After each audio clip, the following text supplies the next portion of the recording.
Bonjour à tous, bienvenue sur bière-révolution.com pour cette nouvelle vidéo où j'ai le plaisir, immense plaisir, de vous présenter quelques bières de la brasserie Les Garrigues, et je les présente en très bonne compagnie puisque aujourd'hui c'est Gwenaël, le brasseur de la brasserie Les Garrigues, qui est avec moi.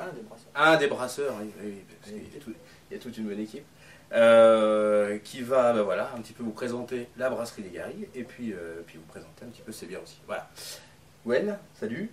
Salut.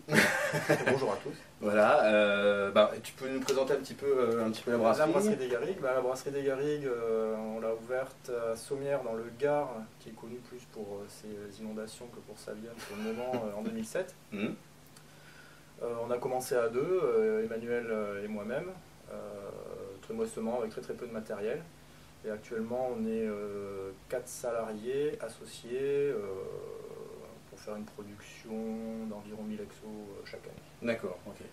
Donc la brasserie des Garrigues, c'est une brasserie qui commence vraiment à faire parler d'elle parce que on est sur des bières qui sont assez typées, qui sont des bières qui restent quand même des bières faciles à boire. C'est ça qui est super intéressant dans ce que vous proposez parce que on est sur des bières typées, mais on n'est pas sur des bières qui vont être extrêmes. Voilà.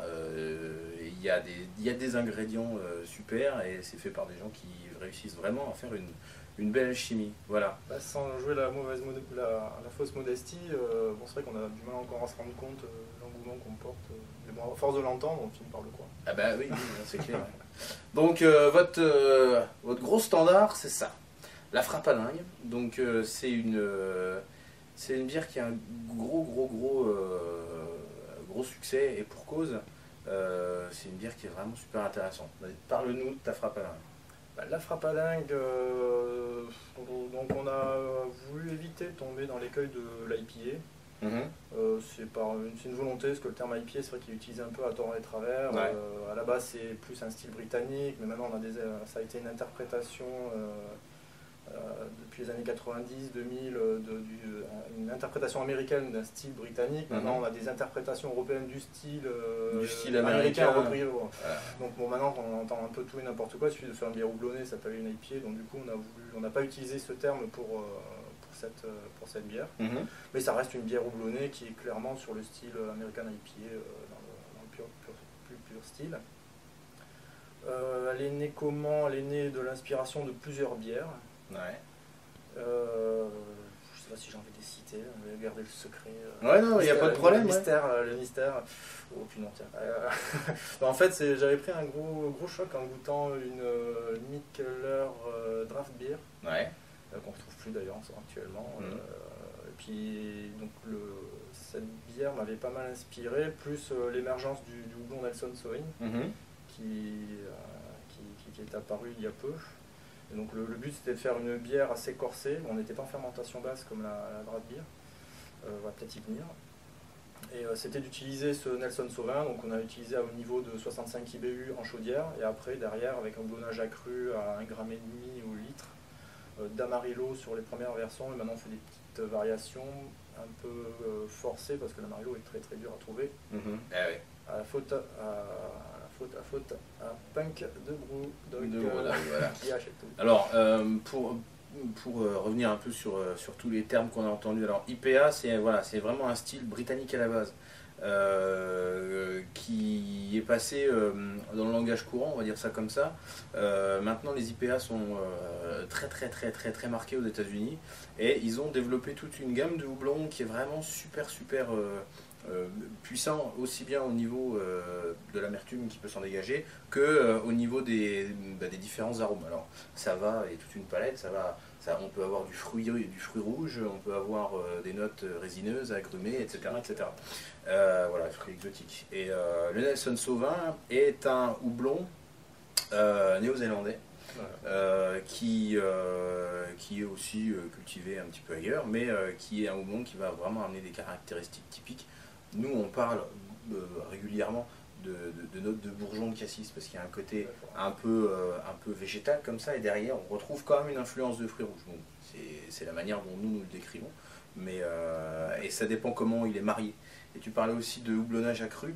Voilà. Le houblonnage accru, c'est simplement une technique qui consiste à remettre du houblon une fois que la bière a été brassée, une fois qu'elle a eu une première garde, voilà, une fois qu'elle est fermentée, de manière à faire dégager, à ce que les huiles essentielles du houblon se dégagent dans la bière et vraiment apportent là de l'aromatique, du gustatif et de l'aromatique.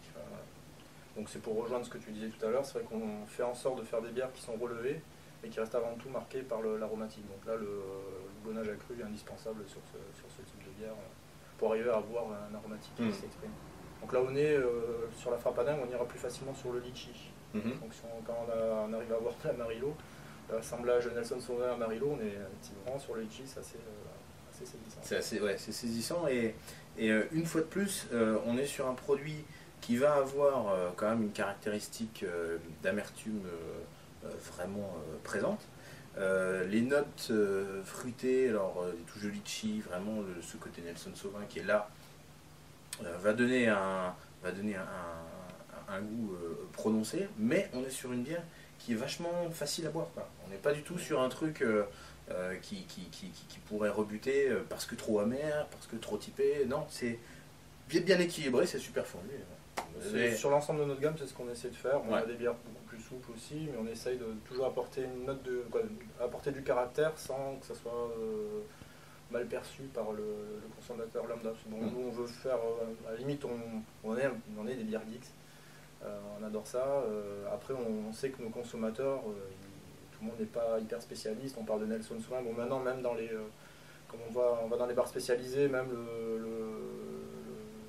la personne qui viendra régulièrement dans le bar va commencer à connaître les variétés de houblon, un peu comme les cépages de vin. Donc même le kidam commence à s'intéresser à ça, mais on ne veut pas faire des bières de spécialistes. Donc il faut qu'elles soient suffisamment souples pour être bien acceptées par le premier consommateur. On compte plus le nombre de fois où une personne arrive, je n'aime pas l'amertume, on discute un peu avec, qu'est-ce que vous aimez comme type de vin, les fromages, en France on est très orgueilleux de notre vin tannique et notre fromage fort, il n'y a pas de raison qu'une bière un peu relevée ne passe pas. C'est clair. Et, après on fait goûter, on me dit mais c'est même pas amer. Et puis ouais, tu parlais de bière souple, moi il y en a une que j'adore, petite aparté, puis après on passera à la suivante, c'est la Nuit de Goguette. C'est un petit stout à l'avoine très léger, 3,9 et vraiment très doux, super souple, très accessible, et voilà, c'est un petit bonheur. Bon voilà, ça c'était pour la frappe à dingue. Et maintenant tu nous as ramené la Belle en Goguette. Alors je peux lire dessus: bière blonde, orge cultivée, maltée et brassée dans le Gard. Alors dis-nous un petit peu plus, puis je vais l'ouvrir, histoire qu'on puisse en profiter. Vas-y, voilà. Donc en fait on a un projet à la brasserie des Garrigues depuis quelques années, au moment où on est passé en conversion, on est passé en bio. Le but de passer quand on est passé en bio, à partir du moment où on a lancé sérieusement l'idée de brasser avec de l'orge cultivée localement. D'accord. Parce que nous c'est important de revenir, faire du bio c'est bien, mais il faut revenir à de la cohérence. Donc là actuellement on prend nos maltes chez Weyermann, donc ça vient d'un petit peu loin, donc c'est sympa, c'est pratique, mais ça reste pas très cohérent. Du coup, ça fait 2 ans qu'on y travaille, et là l'année dernière on a une première parcelle qui a été cultivée, on a obtenu 1 tonne d'orge, donc là on fait intervenir un agriculteur. Là, le but c'est d'abord dans un premier temps créer une filière de production d'orge brassicole dans le Gard, qui à terme avec nos besoins, on a besoin de 40 à 50 tonnes d'orge par an. Et donc l'année dernière on a une première tonne que j'ai maltée à moitié dans mon garage, à moitié à la brasserie, c'est assez héroïque. Et donc on a pu brasser cette année notre première bière avec de l'orge du Gard, maltée par nous-mêmes, brassée par nous-mêmes évidemment. Voilà, tout fait sur place. Voilà. La bière super locale. Et donc on est très content des premiers résultats, même si on est en phase d'apprentissage du maltage. On a vachement avancé grâce à Manu Faucillon qui est en Bretagne, qui est un malteur, son métier c'est malteur artisan. Et donc tous les brasseurs qui veulent s'essayer au maltage, je leur conseille de faire les stages qu'ils produisent à la Malte Fabrique. ça permet d'avancer beaucoup sur le projet, parce que bon, c'est comme une brasserie, c'est pas plus compliqué que la brasserie, faire du malt, c'est juste après réussir comme la brasserie, réussir à faire une production. Ouais. C'est un peu plus compliqué. Alors, gustativement, au niveau du nez déjà, qu'est-ce que tu trouves, qu'est-ce que tu as cherché à faire au niveau du nez? Bah nous, bon, là on fait un peu ce qu'on peut, vu que là c'est avec, j'ai fait 10 lots de 100 kg en maltage, là c'est le lot numéro 2 et numéro 3. Donc on en est encore au niveau du maltage à découvrir, à créer notre savoir-faire, tout simplement. Après le but c'est qu'on a voulu voir ce que donnait le malt sur une base de recettes de Belle en Goguette, donc une blonde qu'on connaît déjà bien. Donc forcément les deux, entre la Belle en Goguette brassée avec du malt Weyermann, du malt Indus et celle avec du malt domestique, ça reste différent, mais on retrouve quand même, vu que le houblonnage est le même, on retrouve quand même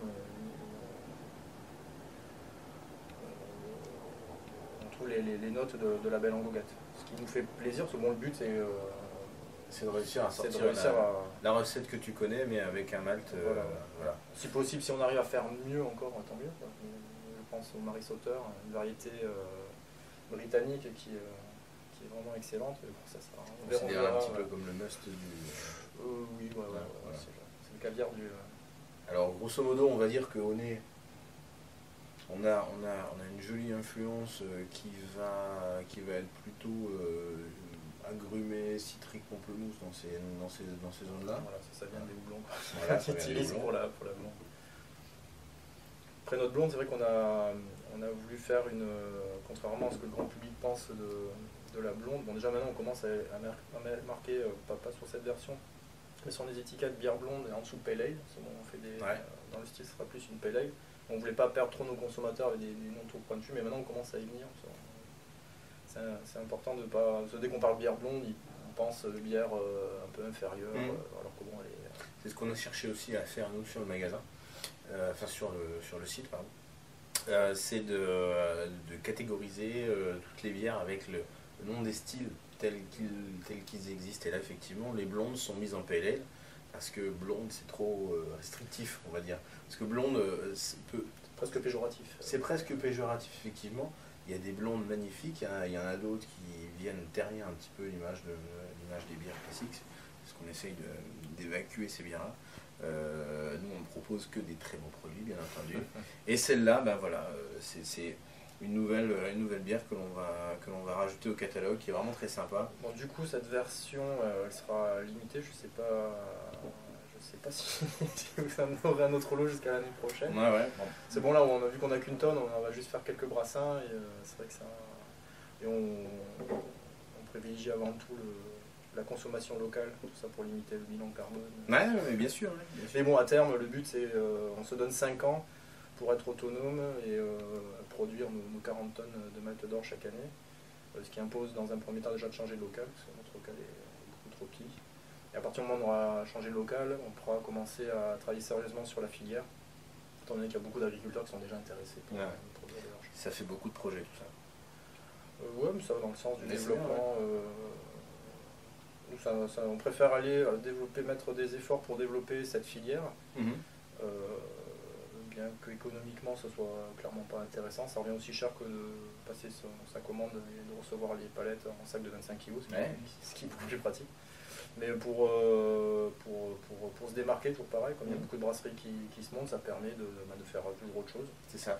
C'est ça qui est intéressant, c'est toutes ces bières-là sont certifiées bio. Là en plus on a un orge qui est malté sur place, qui est brassé sur place et dont la finalité est quand même quelque chose de super intéressant.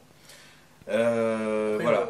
On n'invente rien parce qu'il y a énormément de fermes brasseries qui bien déjà bien sûr, mais ce qui est intéressant, c'est d'épouser la démarche et c'est de le faire. Voilà. Et c'est ça qui est super. C'est ça qu'on aime beaucoup. Gwen, merci beaucoup. Avec plaisir. On va se quitter là-dessus. On va la finir quand même. Oui, tranquille. Puis on va trinquer nos amis qui nous regardent. Voilà. Ma foi, si vous voulez retrouver la frappe à dingue, si vous voulez retrouver la superbe Belle en Goguette, brassée et maltée dans le Gard, ma foi, vous savez où vous rendre. L'alcool, c'est dangereux pour votre santé, donc consommez-la avec modération.